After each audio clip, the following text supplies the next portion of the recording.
Hi, welcome to the Secret Nook Bookstore. It's nice to meet you too. Is this your first time here? Oh, okay, you're new to town. Alright, how long have you been here? Only a week? Wow. Well, yeah, here at Secret Nook, we like to make sure that you feel very, very at home and very comfortable.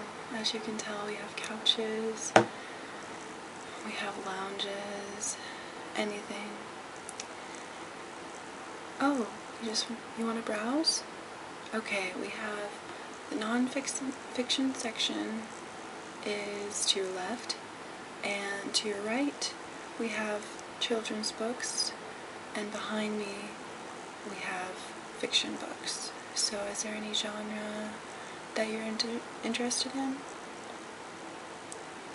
Okay. Yeah, I can do that for you. You just want me to show you some books that I like? Alright, I can do that for you.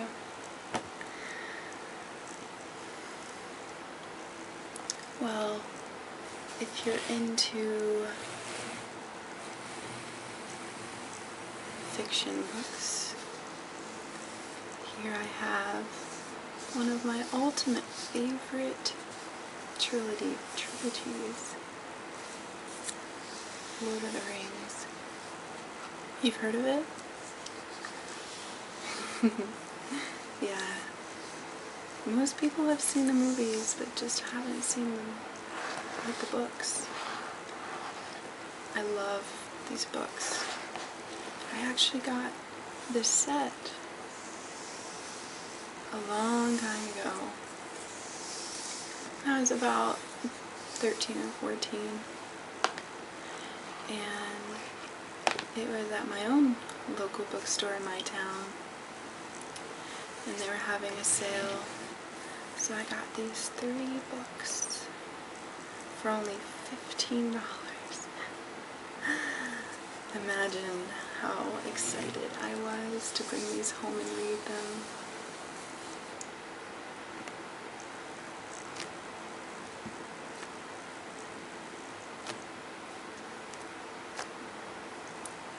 And also, I don't know if you're aware, but we also have The Hobbit.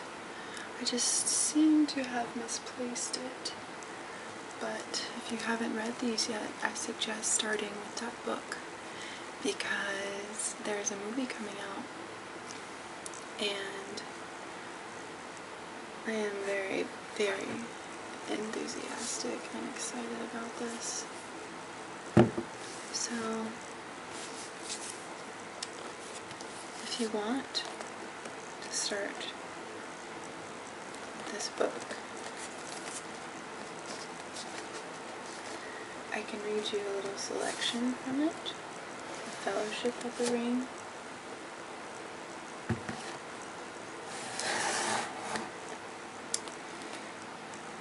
And if you didn't know already, it's by J.R.R. Tolkien.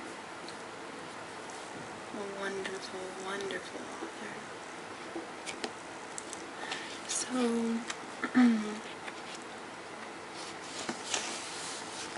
these books usually have maps in them to show you Middle-earth, and this one is actually a part of the Shire, because that is where this book starts off, with Frodo Baggins and Samwise. This is Chapter 1. A long expected party. When Mr. Bilbo Baggins of Baggin announced that he would shortly be celebrating his 11st birthday with a party of special magnificence, there was much talk and excitement in Hobbiton. Bilbo was very rich and very peculiar, and had been the wonder of the Shire for 60 years, ever since his remarkable disappearance and unexpected return. The riches he had brought back from his travels had now become a local legend, and it was popularly believed, whatever the old folk might say, that the hill at Bagan was full of tunnels stuffed with treasure. And if that was not enough for fame, there was also his prolonged vigor to marvel at. Time wore on, but it seemed to have little effect on Bilbo Baggins. At 90, he was much the same as at 50. At 99, they began to call him well-preserved, but unchanged would have been near the mark. There were some that shook their heads and thought that this was too much of a good thing. It seemed unfair that anyone should possess, apparently, perpetual youth as a reputedly inexhaustible wealth. It will have to be paid for, they said. It is natural, and trouble will come of it. But so far, trouble had not come, and as Mr. Baggins was generous with his money, most people were willing to forgive his oddities and his good fortune. He remained on visiting terms with his relatives, except, of course, the Sackville Bagginses, and he had many devoted admirers among the hobbits of poor and unimportant families. But he had no close friends until some of his younger cousins began to grow up.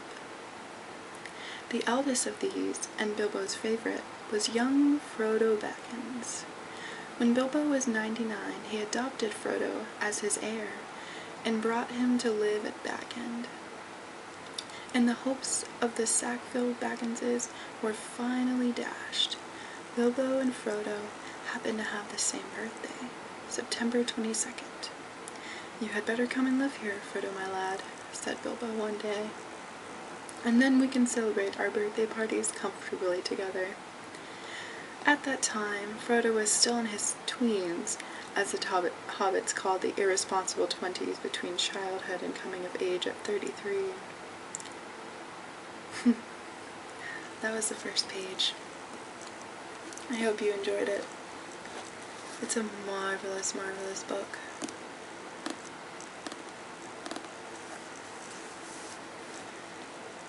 You think you're gonna go browse some more? Or do you want me to show you some other books that we have? Okay. A non-fiction book, alright. Let me put this away, and I will get one for you.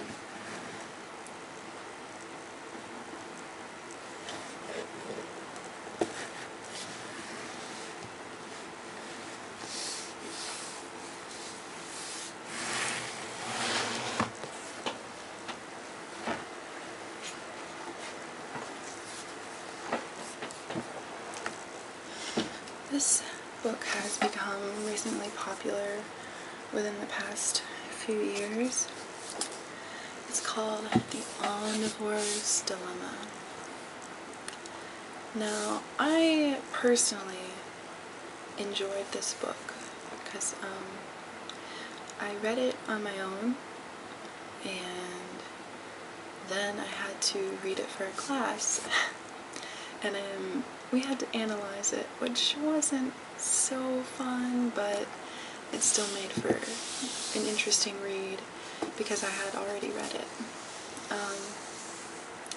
This book is about how American food has become overly processed and full of high fructose corn syrups, corn, and just the history of food, basically. And if you're into that sort of thing, I find it very, very informative, actually. And I don't know, I could read a little excerpt for you. You want that? Okay. I'll just open it up to an interesting chapter.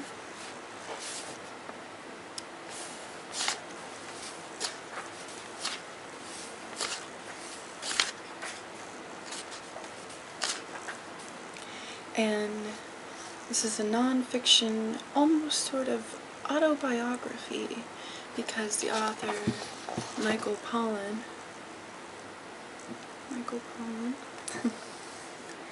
he experienced all of this firsthand and then wrote this book in sort of a novel type style.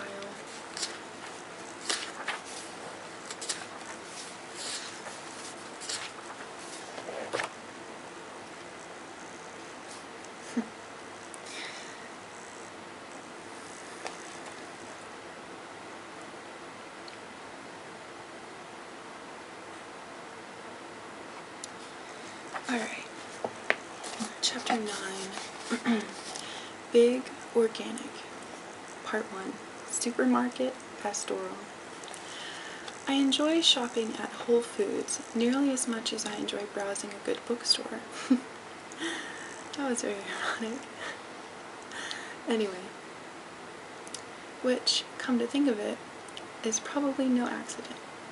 Shopping at Whole Foods is a literary experience, too. That's not to take anything away from the food, which is generally of high quality, but of it certified organic, or humanely raised, or free range. But right there, that's the point. It's the evocative prose, as much as anything else, that makes this food really special. Elevating an egg or chicken breast or bag of arugula from the realm of ordinary protein and carbohydrates into a much headier experience, one with complex aesthetic, emotional, and even political dimensions. Take the range-fed sirloin steak I recently eyed in the meat case. According to the brochure on the counter, it was formerly part of a steer that spent its days living in beautiful places, ranging from plant-diverse high mountain meadows to thick aspen groves and miles of sagebrush-filled flats. Now a steak like that has got to taste better than the one from Safeway, where the only accompanying information comes in the form of a number. The price, I mean, which you can bet will be considerably less. But I'm evidently not the only shopper willing to pay more for a good story. And it was really funny. Did not mean to open right to this page about him thinking of supermarkets as a good bookstore, but I can see what he means there. So much to choose from. Alright. You think you're gonna check this one out? Yeah, just be warned, it can be a little dry at parts, but I think it's well worth it. I have definitely changed my eating habits after reading this book, so... Oh, you want to buy it? Okay. Well, we do offer rentals, as well as... Okay. Yeah. I can do that. Alright. Can I get your information, please? Your first name.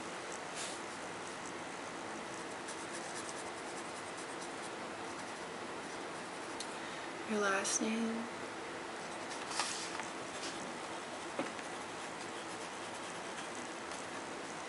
And your phone number, please.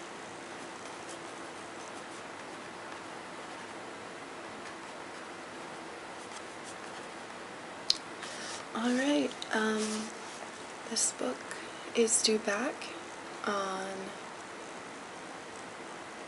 the 27th, but we give you 5 days of extra leeway to get it back to us if there's any problem with that date.